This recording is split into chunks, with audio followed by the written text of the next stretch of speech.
Seems like when we're thinking about sort of legacies for Reconstruction and like examples that are taken from the past or how we justify its like layer of significance, it's that political story that people talk about. Right. The economic side of Reconstruction tends to get lost. Well, there was in the 70s and 80s a big literature on the origins of sharecropping, and people try. But now I think people have gotten exhausted by that. We've kind of reached a point. Okay, they got sharecropping, so here it is. But yeah, of course, that's what's still living today. 40 acres and a mule is not getting you very far, right?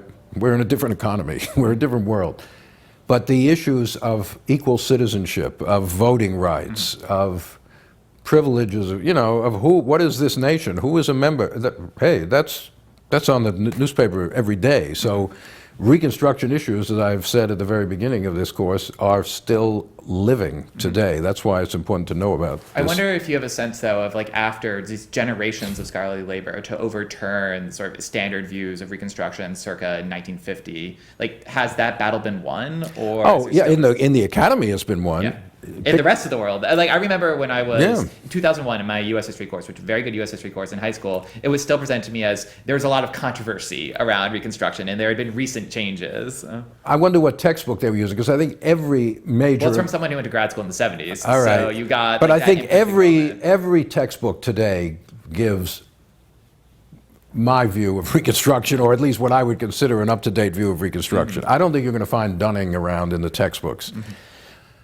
Out in the larger world, that's not necessarily the case. I think, there's still a lot of misunderstanding of Reconstruction, and the old, just simplistic heroes and villains, Andrew Johnson defending the Constitution. The radical Republicans are more praised now than they used to be.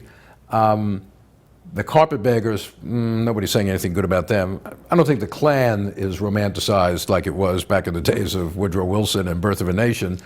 But certainly the idea of just, there was all this corruption, all this misgovernment, it was all a big mistake, thank God we got past it. That's, if people hear about Reconstruction, that's still a kind of image that I think comes to mind. And maybe this is a good place to end, but I think that one reason too why the bigger problem might be not so much that people have myths about Reconstruction, but that they just don't care about it at all. And well, that's true of everything, unfortunately, in our history. But it's like it's so striking in this class, right? Because people care about the 1850s, they care about the Lincoln-Douglas debates, they care about the Civil War. Like those are movies that people can go watch. And I think part of the reason is that it's hard to tell an optimistic story about Reconstruction. And I just wonder, as someone who spent so much of their career on this subject, like, how you can do it without just becoming horribly depressed. Well, it is depressing, but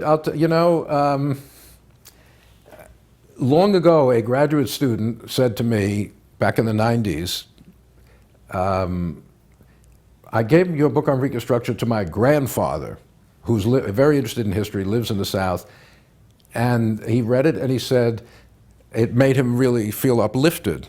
And I kind of said, well, how in the world is that possible? It's a story of tragedy, of violence, of people being oppressed, And he said, it made him feel optimistic because it proves the truth will eventually come out.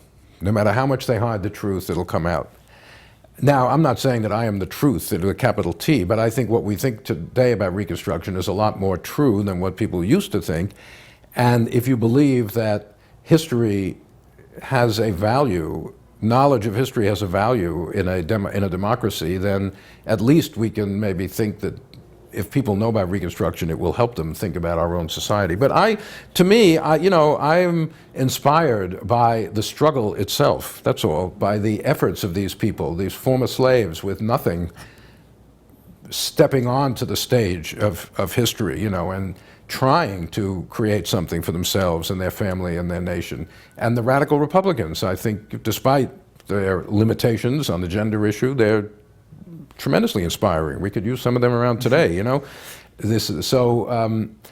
think one can maybe find inspiration in the people at the time, even if their ultimate aims were thwarted then. So I just happen to be an optimistic kind of person. Maybe that's what it is, But a lot of the story is pretty depressing. There's no question about that.